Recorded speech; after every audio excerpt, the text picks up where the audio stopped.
আশা করি সবাই ভালো আছেন, আমি ভালো আছি আলহামদুলিল্লাহ। আজকে আমি তেলের পিঠা বানাবো, লাল পিঠা আমরা বলি, বিরিয়ানি পিঠা বলি, কেউ বলে লাল পিঠা, কেউ বলে তেল পিঠে।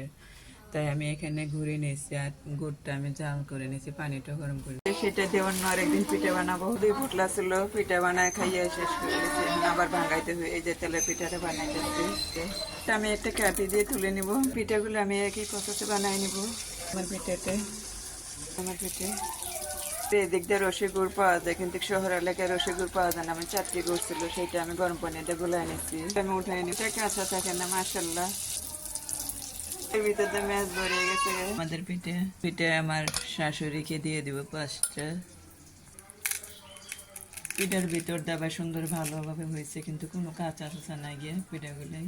এই যে এই পিঠাটি দিয়ে দেবো আমার শাশুড়িকে। পর্যন্ত আসসালামু আলাইকুম দিয়ে ভরে নিয়ে যাও।